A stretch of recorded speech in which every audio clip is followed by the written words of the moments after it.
Good morning, good afternoon, good evening, folks. Michael Zuber, author of One Rental at a Time. And one of the great conversations I had at the recent real estate meetup is when I sat with a couple of One Rental at a Time fans and we kind of mapped out Norris Drive, right? If you've read this book, you know that Norris Drive is the first property we ever purchased. We are going to now go through a whiteboard of how Norris Drive, one rental property, was able to turn into almost $2 million in assets. Over 50% of that was equity. So what I thought I would do is just walk through kind of a sketch that I did on a piece of paper just so we can have it recorded here. Again, the keys of one rental at a time. Must cash flow day one. Must have 30-year debt. Also, one thing that you will see in order to go from 20 grand to over $1 million, we are also going to talk about recycling capital. We're also going to talk about this is not get rich quick. You will see that we only have 3 steps to $1 million, but there are years between each step. So what I thought I would do, I have kind of a repeat of the drawing, but we're going to try to draw it here for you. So step 1.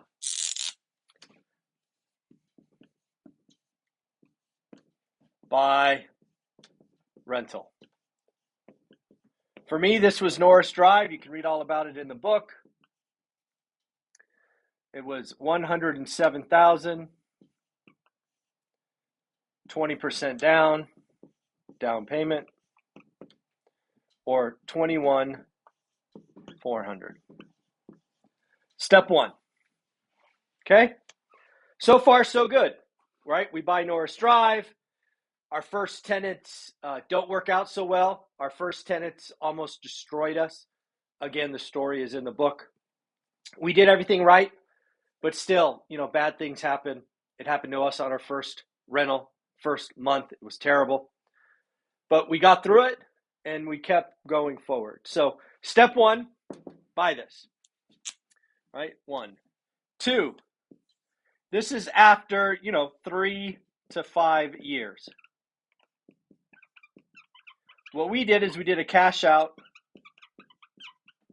refi.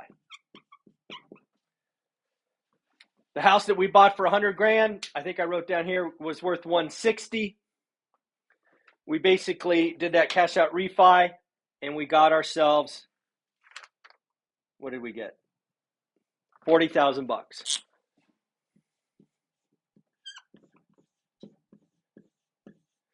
Okay. We got ourselves $40,000 from a cash out refi.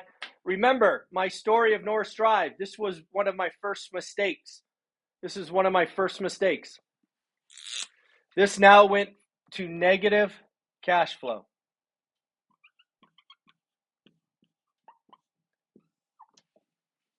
I should not have taken all of this money. It worked out. My portfolio was still positive cash flow, but this asset, Norris Drive, was now an alligator. In fact, the only picture in my first book is that of an alligator eating bags full of money. So again, though, what did I do with this 40 grand? We bought house 2 and house 3. Okay, this one was 150, right? Oh, 140. This was 150K. 10% down.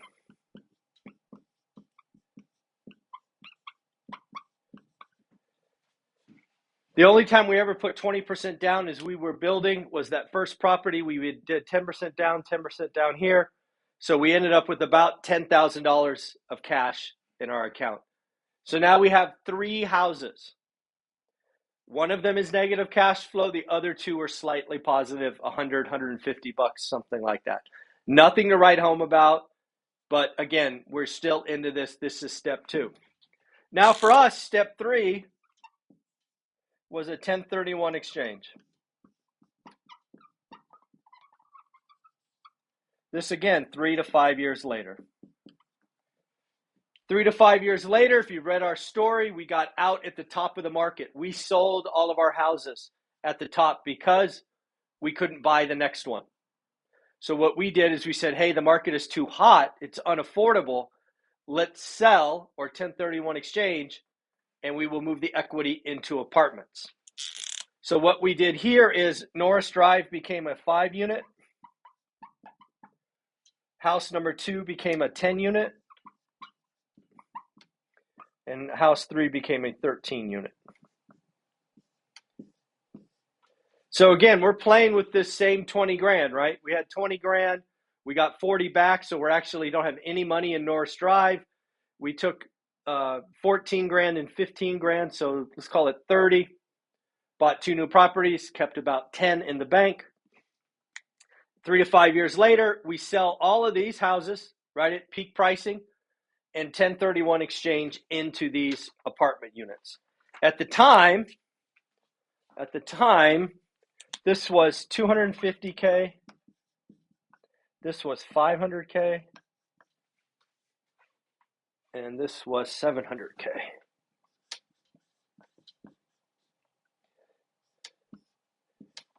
So again, right, we buy Norris Drive, 3 to 5 years later, we cash out refi, first time recycling capital. 3 to 5 years later, the market's at the peak, we can't buy anything, we 1031 exchange out of houses into units. So again, we basically took 20 grand and we became, I don't know, 1.45 million in assets after about 6 to 10 years. Again, these steps are exactly what we did in the book. Your time frame, your market may be different, but I want you to understand the importance of buying great deals that cash flow day one. It gives you unlimited holding time. If it takes 3 years, great. If it takes 5 years, who cares? As long as it cash flows day one. Now, just to kind of, put this story on. What are these worth today? Let me make sure I get these right. These are now 600K, 750, and 1 million. So again, this is 3 to 5 years, 3 to 5 years, and this again is another 3 to 5 years. So again, in 3 moves, gaps of time, we were able to take our $20,000, our $21,400, and use the market to buy more assets at step 1, cash out refi. Again, we took too much. We turned this into an alligator. Don't do that. It's very easy to lose properties if your portfolio is negative cash flow. Not recommended. Held for another 3 to 5 years. Couldn't buy any more houses. So instead of cash out refining at the peak, we sold. That was a great decision, right? We could have 1030, or we could have cash out refied again here, but we would have had a bag full of alligators and we probably would have gone bankrupt. If we don't 1031 out of these houses, right? If we cash out refi, we're in big trouble. If we just keep them, I'm still working. So sometimes, right, when you can't afford it or the market's unaffordable, sometimes the right answer is to sell and 1031 exchange into other assets. And again, we hold all of these still. All of these units here we still have as part of our portfolio. We give you a full breakdown in the amazing book, One Rental at a Time, on Amazon. If you've read this book and you like it, can you give me a 5-star review? We're almost at 1,000. We're almost at 1,000 5-star reviews. So again, you can do the math on the equity position. I did the math here. That's $2.3 million in property portfolio from one purchase.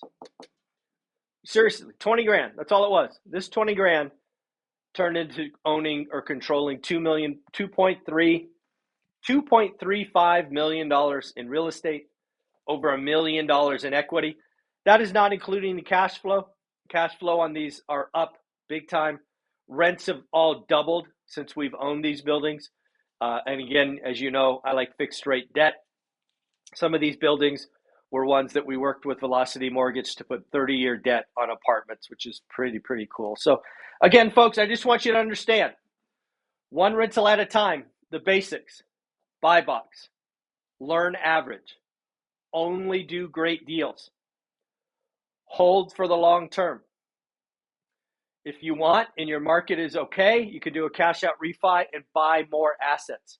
We didn't buy a truck. We didn't take a vacation. We didn't remodel our kitchen. We didn't pay for our daughter's college education from this money. Our real estate portfolio only ever bought more real estate. Hold for the long term, right? This is 5, 10, this could be 15 years in the making. It's okay. It could be 9 years. Every market is different. But again, this is the power of owning rental properties.